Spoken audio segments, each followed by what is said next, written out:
Hey Dad, ਚੰਗੀ ਤਰ੍ਹਾਂ ਖੇਡੀ ਚੈਂਪ। any doubt? ಕಿಡ ಕಿಡಿ ಹಚ್ಚಬೇಕು ಸುಖಿ ಸುಖಿ ದಾಗ್ ಬೇಕು ਨੋ ਡਾਊਟ ਇਹਨਾਂ ਸੁੱਕੇ ਦਾਗਾਂ ਲਈ ਹੈ ਸਰਫ ਐਕਸਲ ਮੈਟਿਕ ਹੁਣ ਨਵੇਂ ਪੈਕ ਵਿੱਚ ਐਸਪੀਪੀ ਟੈਕਨੋਲੋਜੀ ਦੇ ਨਾਲ ਇਹ ਜ਼ਿੱਦੀ ਸੁੱਕੇ ਦਾਗ ਕੱਢੇ ਸੈਮੀ ਆਟੋਮੈਟਿਕ ਮਸ਼ੀਨ ਵਿੱਚ ਹੀ ਐਨੀ ਡਾਊਟ ਨਵਾਂ ਸਰਫ ਐਕਸਲ ਮੈਟਿਕ।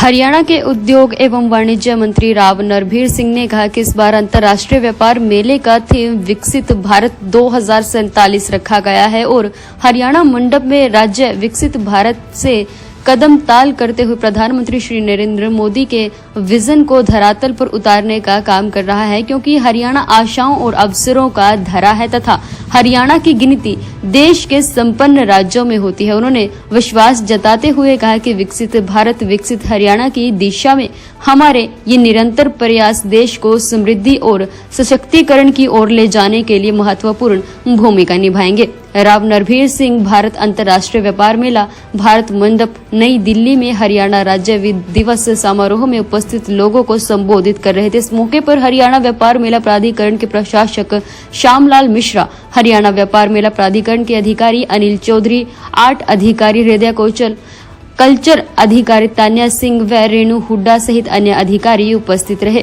हरियाणा राज्य दिवस समारोह में प्रदीप पुनिया और अमित सैनी रोहतकिया आदि कलाकारों ने विभिन्न रंगारंग कार्यक्रम भी कलाकारों द्वारा प्रस्तुत किए और दर्शकों ने तालियां बजाकर कलाकारों का प्रोत्साहन भी किया।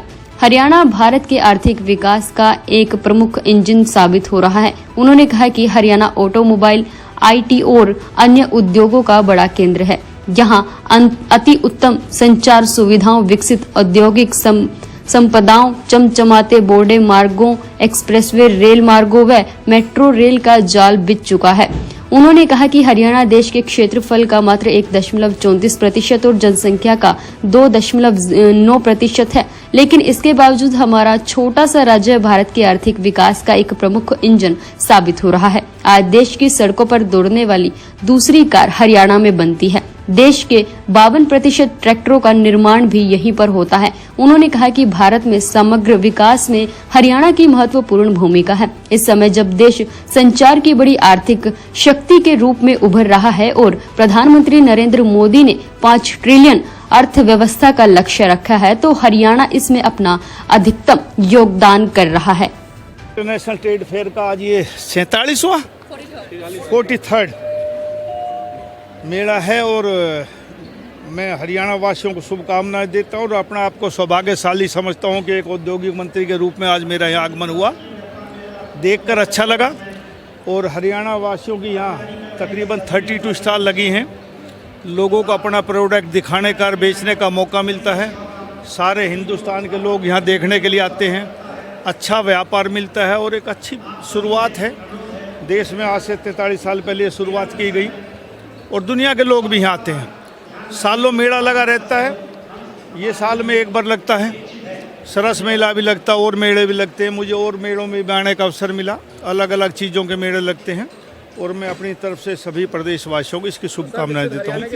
हरियाणा का किस तरीके से योगदान देखते हैं आने वाले समय में खास योजनाएं जो सरकार की? देखो, हर चीज़ में भारत को मोदी जी ने कहा कि 2047 में हमने विकसित भारत बनाना है, विश्व गुरु भारत को बनाना है और उसमें हरियाणा एक मेन रोल अदा करता है। हरियाणा दिल्ली के चारों तरफ घूमता है और हरियाणा ने जो देश में हिस्सा दिया हर चीज़ में, चाहे खेल में हो, चाहे खलियान में हो, पैदावार में हो, जवान में, किसान में, हर चीज़ में हरियाणा का हिस्सा ज़्यादा रहा है। पर कैपिटा इनकम भी हरियाणा एक अच्छा प्रदेश माना जाता है।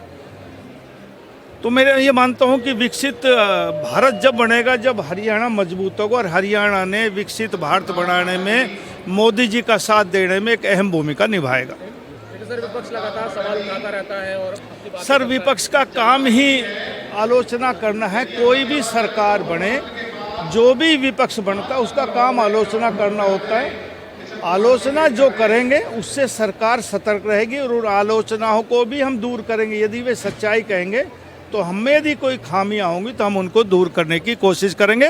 और प्रजातंत्र का असली स्वरूप भी यही है कि एक मजबूत विपक्ष हो और अच्छी भूमिका निभाए, जो सत्ता पक्ष में लोग हैं वो उस भूमिका को देखते हुए जो उनकी सच्चाई की बात है उनको पर अमल भी करें। आकर्षण का केंद्र रहेगा इस हरियाणा का पवेलियन। जी, हरियाणा का पवेलियन पहले भी आकर्षण का केंद्र रहा था, आगे भी रहेगा। शुक्रिया। सर एक सवाल है, अभी